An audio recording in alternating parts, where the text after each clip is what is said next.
The representative of Google Philippines, are you present? Do you have a presentation to make? Mr. Chair, we do. Yes. How many minutes would that take? Around, Mr. Chair, around 10 minutes. 10 minutes. Okay, you have the floor. Mr. Chairman, once again, with the indulgence of the chairman and the members of this committee, may I ask Attorney Gonzalez your position in the Google? Mr. Chairman, I'm Yves Gonzalez, Head of Government Affairs and Public Policy for Google in the Philippines. Thank you, Mr. Chairman. Thank you. Please proceed, Attorney Gonzalez.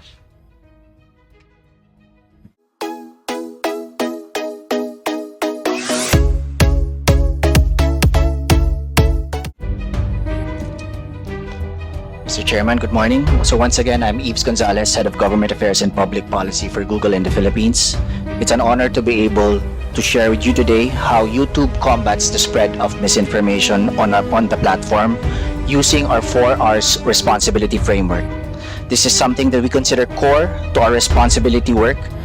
It is a complex and difficult challenge, but something that we're committed to tackling. YouTube's mission is to give everyone a voice and show them the world. Over the past 20 years, YouTube has grown into a platform where billions of monthly users are sharing and learning from one another with over 500 hours of video uploaded every minute. YouTube addresses the challenges of misinformation using the 4 R's responsibility framework. Remove content that violates YouTube's policies, raise up authoritative sources for news and information, reduce recommendations of borderline content, and reward trusted creators.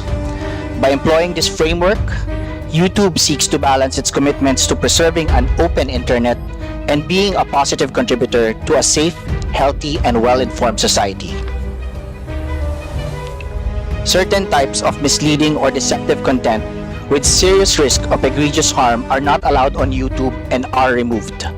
This includes certain types of misinformation that can cause real-world harm, election misinformation, and medical misinformation.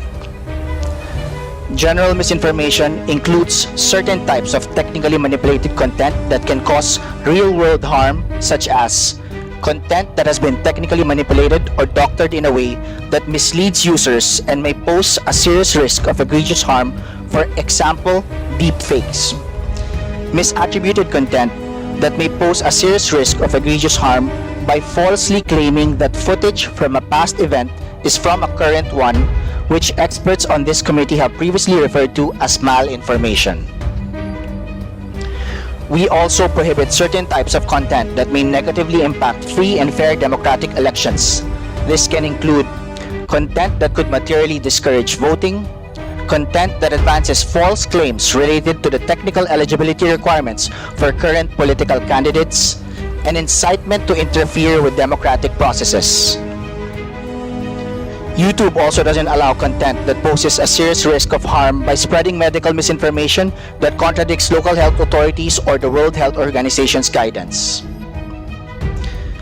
Enforcing policies is a nuanced decision-making process. It is important to underscore that YouTube protects videos that have a clear educational, documentary, scientific, and artistic purpose, together called EDSA exceptions. To help determine whether a video might qualify for an EDSA exception, we look at multiple factors including the video title, descriptions, and the context provided in the video's audio or imagery. But this is not a free pass to spread harmful misinformation or promote hateful rhetoric. Everyone is subject to our community guidelines, from private citizens to the most visible public figures.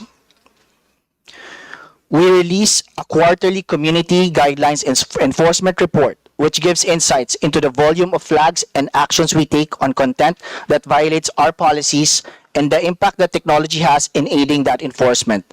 In the third quarter of 2024, we removed over 9.1 million videos for violating our policies, 4.8 million channels, and 1.3 billion comments. In the third quarter of 2024, over 80,000 videos globally were removed for violating our misinformation policies. Content that violates our guidelines is flagged by a mix of automated detection and human reporting. Around 97% were automatically flagged by AI systems, 2% were flagged by users, and 1% flagged by organizations and government agencies. In addition to removing content that violates our policies, we also track the percentage of views on YouTube that are generated by this content. We refer to this metric as the violative view rate, or VVR. VVR is our North Star for measuring our progress on removing content that violates community guidelines as quickly as possible. In the third quarter of 2024, the VVR was 0.11% until 0.12%, meaning that for every 10,000 views of content on YouTube, only 11 to 12 of those views are of violative content. YouTube also elevates authoritative sources for news and information and provides context for viewers. YouTube raises authoritative voices for newsworthy events in search results and watch panels. Another example is the breaking news shelf. When a major breaking news event happens, the breaking news shelf appears directly on the homepage, featuring relevant videos from authoritative news sources. Similarly, if a viewer searches for a particular news topic on YouTube, they will see a top news shelf near the top of the results, featuring relevant videos from authoritative sources. The same goes for health-related searches. When you search for a specific topic, such as diabetes, for example, our health content shelf will highlight videos that come from authoritative sources. YouTube also equips our users with additional context to help them make their own decisions about the content that they consume.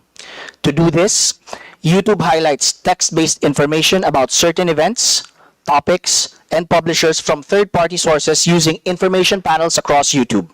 This can be related to evergreen topics prone to misinformation or to provide information about the publishers themselves, for example, whether they are funded in whole or in part by a government. Across all of these topics, we aim to surface content that will be helpful to individual users.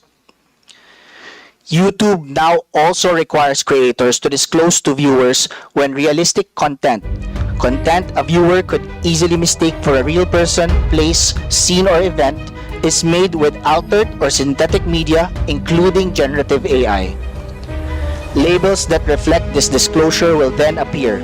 For most videos, a label will appear in the expanded description, but for videos that touch on more sensitive topics like health, news, elections, or finance, YouTube will also show a more prominent label on the video itself. In some cases, YouTube may also add a label even when a creator hasn't disclosed it, especially if the use of altered or synthetic content has the potential to confuse or mislead viewers. Just as we work to raise authoritative content where accuracy and authoritativeness are key, we also strive to reduce the spread of content that, while not violating our policies, can still misinform users in harmful ways. This might include conspiracy theory videos or content that brushes the line of what is acceptable. While this content can remain on YouTube, we don't recommend it to users or surface it prominently in search results. Finally, for 15 years, YouTube has had a revenue sharing model, the YouTube Partner Program, or YPP. YouTube views monetization on its platform as a privilege. Creators must be accepted into YPP to be eligible to monetize their content. A key eligibility requirement for YPP is to follow YouTube's monetization policies, which include our community guidelines, terms of service, and advertiser-friendly guidelines. These policies apply to creators' channels as a whole and not just to individual videos. Over the past few years, YouTube has taken steps to strengthen the requirement for monetization so that spammers, impersonators, and other bad actors can't hurt the system or take advantage of creators meeting the eligibility requirements. Because of this unique model, YouTube has a natural, long-term incentive to live up to its responsibility. Advertisers, viewers, creators, and media partners do not want to be associated with harmful content. YouTube works hard every day to make the right calls on balancing openness and responsibility, and its advertisers, users, and creators hold YouTube accountable. For more information, we are sharing these 3 links for the benefit of the committee. With that, thank you again, Mr. Chairman, for this opportunity to share our inputs with this committee today. Thank you.